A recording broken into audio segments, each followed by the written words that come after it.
একটি ভাঙা চোরা মাটির ঘরের পেছনে গোল হয়ে বসে আছে 4-5 জন কিংবা 10 জন তরুণ।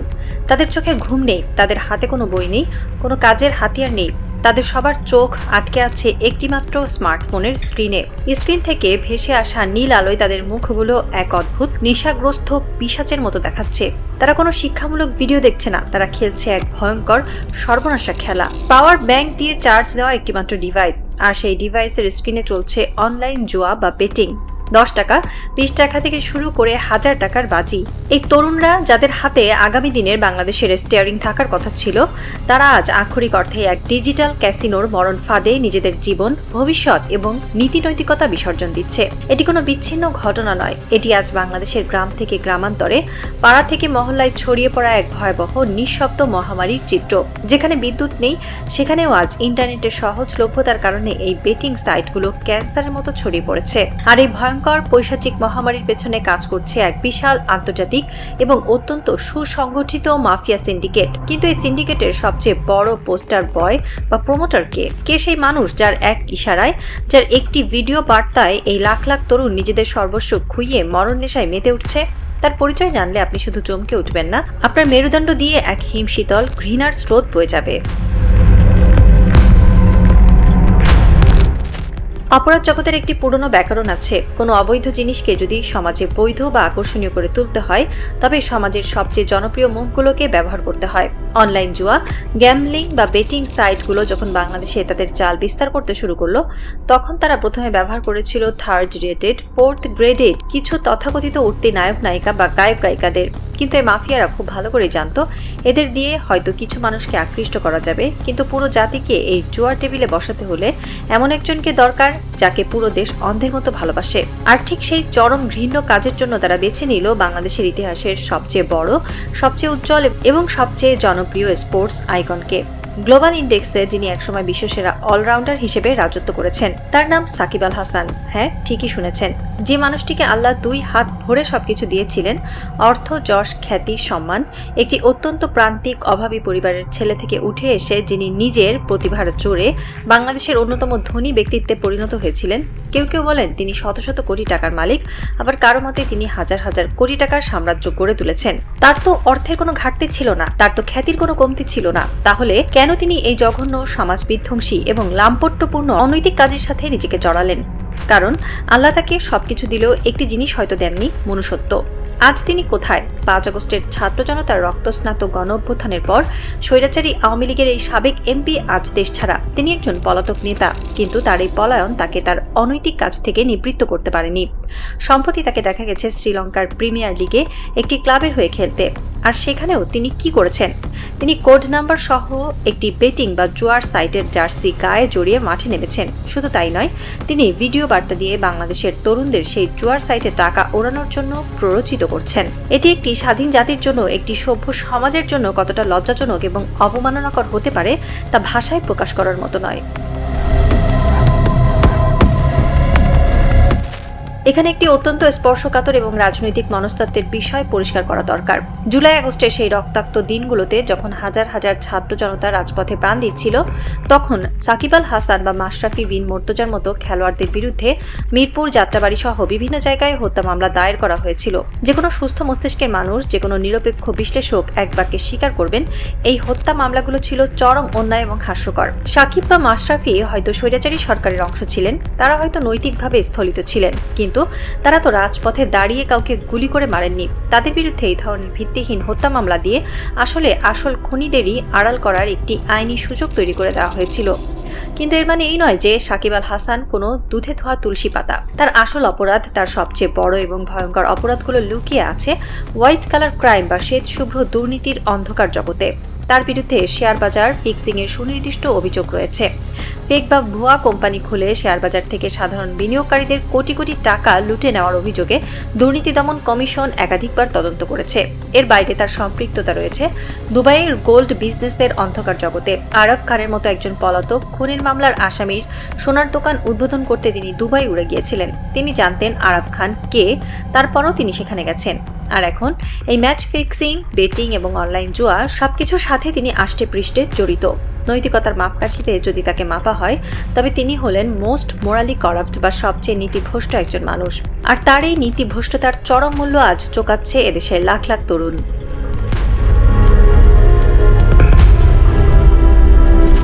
সাকিব আল হাসান হয়তো ভাবছেন তিনি তো শুধু একটি বিজ্ঞাপন দিয়েছেন, এতে তার দোষ কি? কিন্তু তিনি জানেন না তার এই একটি বিজ্ঞাপনের কারণে বাংলাদেশের সমাজ কাঠামোতে কি এক প্রলয়ঙ্কারী সাইক্লোন আঘাত এনেছে। তার মতো একজন আইকন যখন জুয়া খেলার প্রমোট করেন তখন তার কোটি কোটি তরুণ ভক্ত মনে করে সাকিব ভাই যখন করছে তখন এটা নিশ্চয়ই ভালো কিছু, আমাদেরও এই জুয়া খেলা দরকার। এই ইনফ্লুয়েন্স বা প্রভাবের কারণে আজ গ্রামে গঞ্জে তৃণমূলের সাধারণ মানুষ ফকির হয়ে যাচ্ছে। রিকশা চালক তার জমানো টাকা জুয়ায় ওড়াচ্ছে, ছাত্র তার টিউশন ফি বেটিং সাইটে ঢালছে। আর যখন এই তরুণরা জুয়ার সব টাকা হেরে যাচ্ছে তখন তারা কি করছে? টাকা জোগাড় করার জন্য তারা জড়িয়ে পড়ছে চুরি, ছিনতাই আর রাহাজানির মতো ভয়ঙ্কর সব অপরাধে। এই জুয়ার টাকার জন্যই আজ পাড়ায় পাড়ায় কিশোর গ্যাং তৈরি হচ্ছে। এই জুয়ার টাকার জন্যই তারা মাদকের অন্ধকার জগতে পা বাড়াচ্ছে। বেটিং সাইট, গ্যাম্বলিং, অনলাইন জুয়া এবং মাদক এই সব কিছু মিলে আজ একটি কানেক্টেড বা সংযুক্ত ডেথ প্যাকেজ তৈরি হয়েছে। আর এই প্যাকেজের সবচেয়ে বড় শিকার হচ্ছে আমাদের পারিবারিক সম্পর্ক বা ফ্যামিলি রিলেশনশিপ।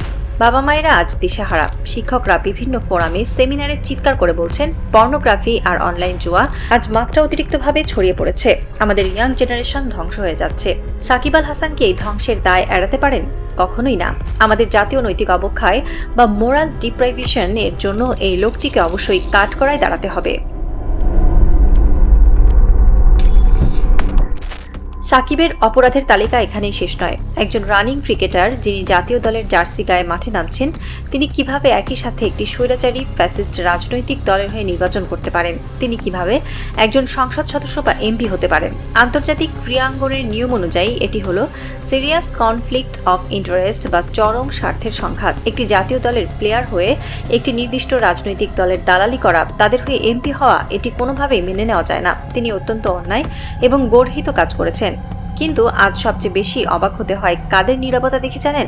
আমাদের জাতীয় ক্রিকেট দলের অন্যান্য খেলোয়াড়দের নীরবতা দেখে। যারা এখন জাতীয় টিমে খেলছেন অথবা যারা আগে খেলেছেন, তারা কেন কালেকটিভলি বা সম্মিলিতভাবে সাকিবের এই চরিত্রহীন, লাম্পট্যপূর্ণ এবং অনৈতিক কাজগুলো নিয়ে কথা বলছেন না? তার ক্রিকেটের যে স্পেশালিটি বা জাদুকরী ক্ষমতা, সেটা নিয়ে অন্য আলোচনা হতে পারে। তিনি অত্যন্ত ভালো আন্তর্জাতিক মানের ক্রিকেটার, এই বিষয়ে কারো কোনো সন্দেহ নেই। কিন্তু তার ওই বাঁ পায়ের বা বাঁ হাতের জাদুর চেয়ে কি একটি জাতির নৈতিকতা বেশি গুরুত্বপূর্ণ নয়? তার ওই ব্যক্তিগত রেকর্ডের চেয়ে কি আমাদের লাখ লাখ তরুণের ভবিষ্যৎ বেশি দামি নয়? আমাদের সামাজিক, পারিবারিক এবং ধর্মীয় মূল্যবোধ নষ্ট করার জন্য, তরুণদের বিপদগামী করার জন্য সাকিবের বিরুদ্ধে আজ ড্রেসিং রুম থেকে শুরু করে ক্রিকেট বোর্ড পর্যন্ত সবার সম্মিলিতভাবে আওয়াজ তোলা উচিত।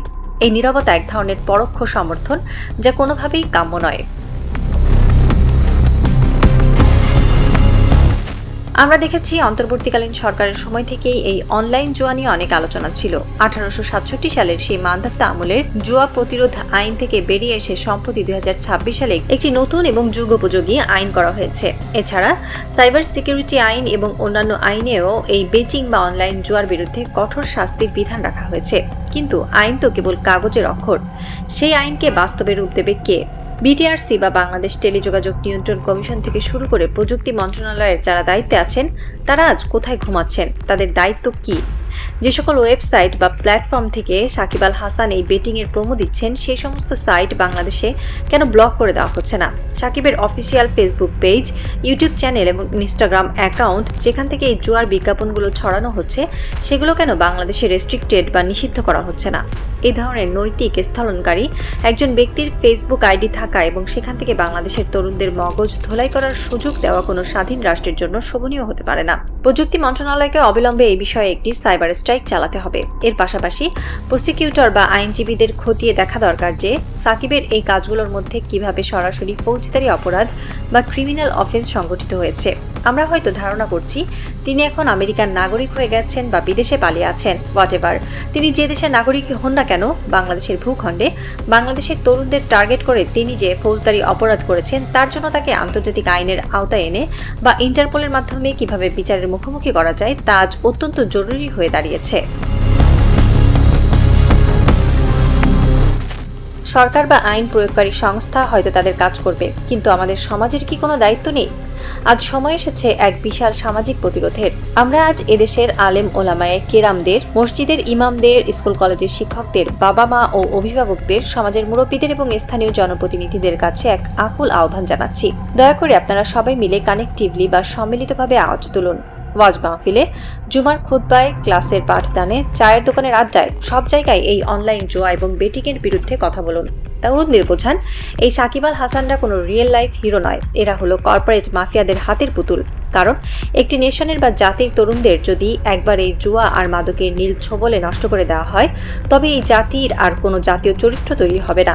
যে রক্তক্ষয়ী লড়াইয়ের মধ্য দিয়ে, জুলাই আগস্টের যে বিশাল আত্মত্যাগের মধ্য দিয়ে আমরা আমাদের হারানো সামাজিক মূল্যবোধ ফিরে পেতে চাইছি, সেই আকাঙ্ক্ষা চিরতরে ধুলোয় মিশে যাবে। সেই প্রত্যন্ত চরের ভাঙা মাটির ঘরে এখনো হয়তো জ্বলছে সেই স্মার্টফোনের নীল আলো। হয়তো এখনো কোনো তরুণ তার বাবার শেষ জমানো টাকাটা কোনো বেটিং সাইটে বাজি ধরছে। আর হাজার কিলোমিটার দূরে হয়তো শ্রীলঙ্কার কোনো বিলাসবহুল হোটেলের এসি রুমে বসে সাকিব আল হাসান তার ব্যাংক অ্যাকাউন্টে ঢোকা নতুন কোনো প্রমোশনাল ডলারের মেসেজ চেক করে মুচকি হাসছেন। কিন্তু একটি সামাজিক এবং আইনি থ্রিলার আজ তার সবচেয়ে চরম এবং শ্বাসরুদ্ধকর ক্লাইম্যাক্সে এসে দাঁড়িয়েছে। দাবার বোর্ডে সমাজ আজ তার প্রথম কিস্তিমাতের চালটি চেলে দিয়েছে। ঘড়ির কাঁটা এগোচ্ছে। শেরেবাংলা নগরের প্রযুক্তি মন্ত্রণালয় এবং বিটিআরসি সুরক্ষিত সার্ভার রুমগুলোতে আজ হয়তো নতুন কোনো ফায়ারওয়াল বা ব্লকিং কোড লেখা শুরু হয়েছে।